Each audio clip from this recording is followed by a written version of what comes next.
Hi guys, after a long time we are meeting for a story, a motivational story of a true statesman, a true intellectual, a true person, a true sportsman and a true freedom fighter. हम उस शख्सियत की story start करने से पहले उसके बारे में थोड़ा बहुत जान लेते हैं। उस शख्सियत का नाम है सवाई राजा जय Singh. He was the king of Alwar and he was born on 14th of June 1882. Throne पे वो बैठे थे, गद्दी पे वो बैठे थे 23 मई 1892। 1903 तक, जब तक वो 11 साल के थे, 11 साल तक उन्होंने राज थ्रू एडमिनिस्ट्रेटिव काउंसिल के थ्रू चलाया और ultimately on 10 December 1903 he was made as a king by the then viceroy Lord Curzon. यहां से स्टोरी स्टार्ट होती है इस हीरो की एंट्री होती है फिल्म में।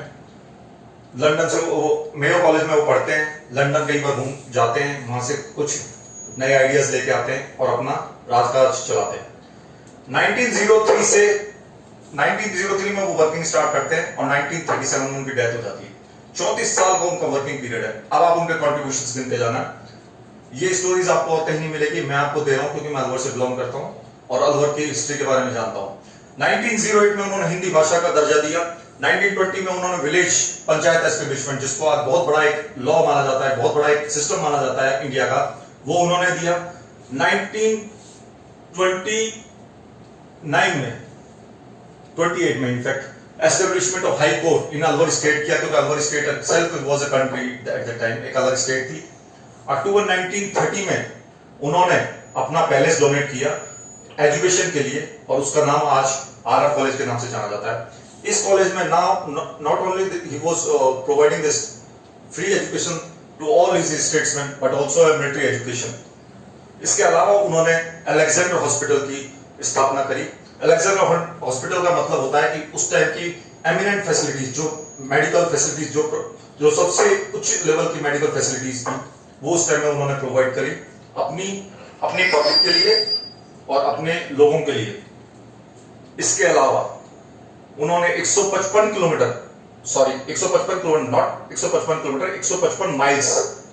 माइल्स का उन्होंने कंस्ट्रक्शन करवाया। 155 माइल्स का कंस्ट्रक्शन करवाया, जो एक अपने आप में बहुत बड़ा काम था। इसके अलावा उन्होंने 117 बिग और स्मॉल डैम्स का कंस्ट्रक्शन करवाया। 117 बिग एंड स्मॉल डैम्स। आप मान सकते हैं एक डैम बनाना कितना मुश्किल है। उन्होंने छोटे बड़े 117 डैम अपनी छोटी सी स्टेट जिसका नाम कोई नहीं जानता, अलवर डिस्ट्रिक्ट का नाम शायद ही आज दिल्ली में लिमिटेड लोग जानते हैं, वो भी सिर्फ कुछ कारणों से उन्होंने बनवाया।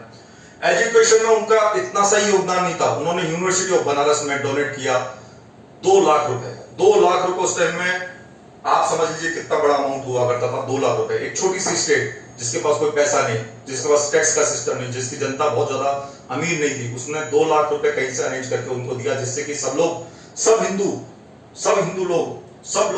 सब इंडियन लोग उसमें पढ़ सके। इसके अलावा जब उनकी प्रजा में हिंदू ही नहीं थे, आपके तो मुस्लिम भी थे। मुस्लिम्स ने भी मुझसे रिक्वेस्ट किया कि हमारे को भी एक यूनिवर्सिटी बनाइए और ultimately he establish another university for the Muslims. उन्होंने एक बहुत बड़ा कंट्रीब्यूशन दिया, जिसमें 60,000 रुपीज उन्होंने ही सिर्फ डोनेट नहीं किए, बाकी अपने भाई बंधु जो जयपुर के राजा थे या उनके अन्य मित्र जो अलग अलग स्टेट्स के राजा थे, उनसे कंट्रीब्यूशन भी करवाया। इसके ये छोटे मोटे एस्टेब्लिशमेंट्स नहीं है, उसके अलावा भी उन्होंने बहुत सारे काम, रेलवे स्टेशन जैसा चीज उस टाइम में starting of 20th century, almost like 19 something, almost starting of 19th century, if you will say 1903 1904 में उन्होंने रेलवे स्टेशन की भी स्थापना करी, जो एक बहुत बड़ी बात होती है अपने आप में। बड़ी बड़ी रियासतों के पास रेलवे स्टेशन नहीं था, इनके पास रेलवे स्टेशन था। यहां से आगे चलते हैं। अभी इस हीरो की स्टोरी अभी मिडिल में भी नहीं आई है। इसी दौरान एक वाक्य होता है। वाक्य में क्या होता है कि वो लंदन में घूम रहे होते हैं, किसी कारण से वहां ट्रेवलिंग के लिए जाते हैं, नए आइडियाज के लिए। कई बार उनको बहुत ज्यादा बुलाया भी जाता है, कई बार उनको इन्विटेशन भी दिया जाता है और वो वहां लंदन पहुंचते हैं। लंदन में जब वो घूम रहे होते हैं, उस दौरान एक वाक्य होता है।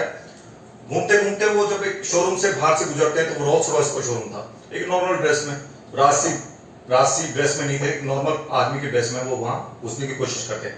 तभी उनको एक दरमान रोक लेता है। दरमान लोग बोलता है रुक जाओ, ये किसी भिखारी के लिए या किसी इंडियन के लिए जगह नहीं है, यहाँ नॉर्मल आदमी नहीं घुस सकता। यहाँ पे बड़े ब्रिटिश ऑफिसर या राजा महाराजाओं के लिए ही है। वो इस बात को सुन के बहुत नाराज होते हैं, नाराज नहीं होते, इनफैक्ट वो अंदर ही अंदर अपने नाराजगी को संभाल लेते हैं और उस नाराजगी को अपने पास रख लेते हैं। नाराजगी को अपने पास रख के वो अलवर लौट के आ जाते हैं। अलवर लौट के आने के बाद यहां से स्टार्टिंग होती है। वो 6 से 8 गाड़ियों का ऑर्डर करते हैं।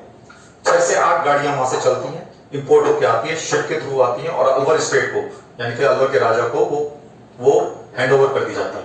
उसका पेमेंट, प्रॉपर पेमेंट हो जाता है और सब कुछ हो जाता है। जैसे ही राजा को वो हैंड ओवर होती है, वो उसी दौरान म्युनिसिपल कॉर्पोरेशन को, वहां के म्युनिसिपल कॉर्पोरेशन, अलवर के म्युनिसिपल कॉर्पोरेशन को वो उन गाड़ियों को हैंड ओवर कर दिया जाता है।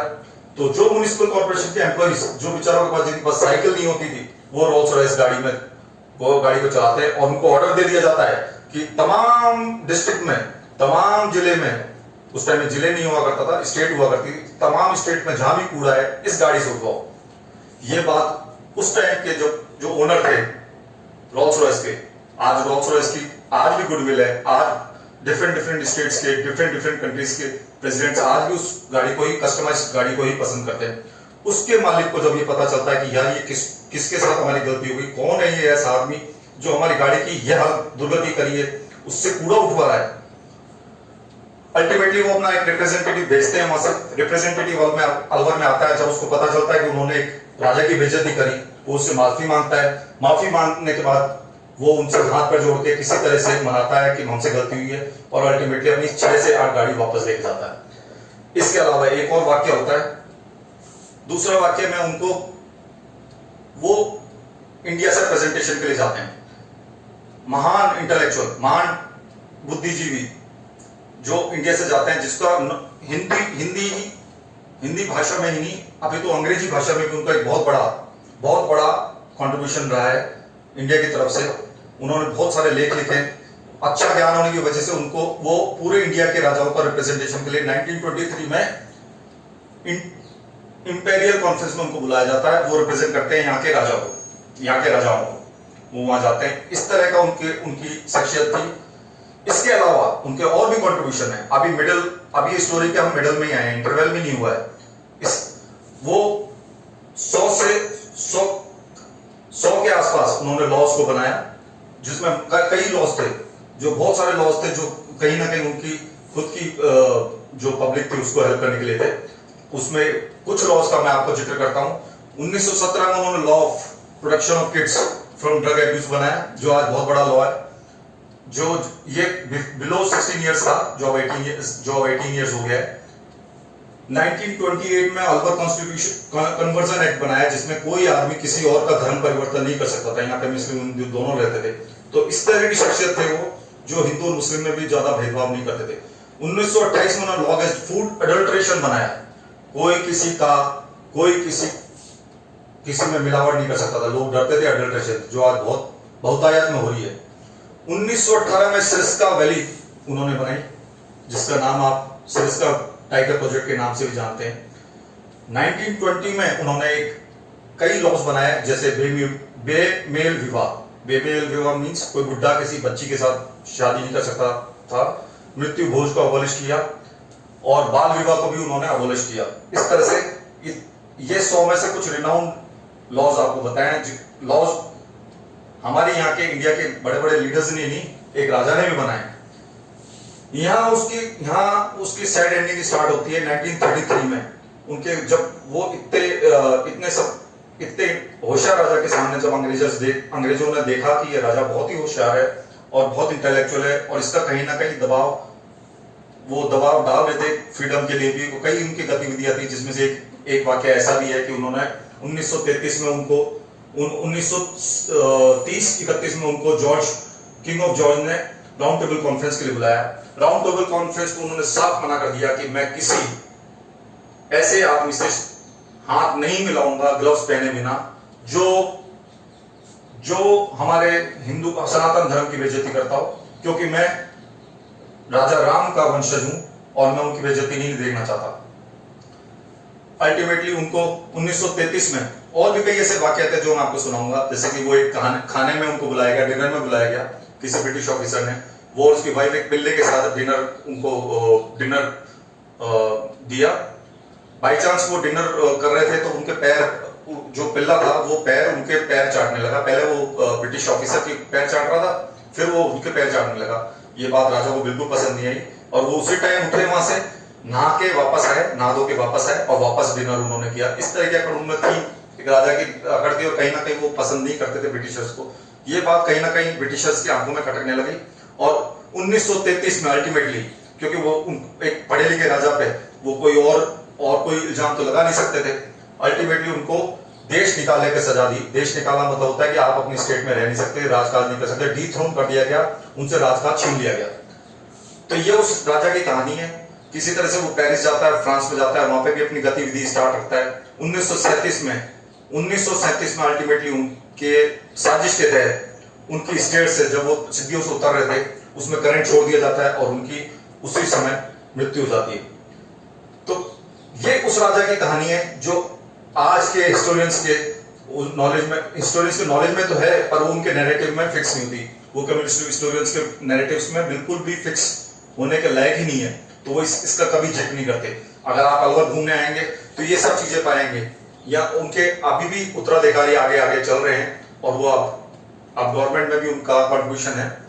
यहाँ मैं आपको इस शख्सियत का जो मैंने जिक्र बताया, सिर्फ 34 साल में उसने इतने काम किए जो बड़े बड़े लीडर्स, हमारे इंडिया के लीडर्स कर नहीं पाए।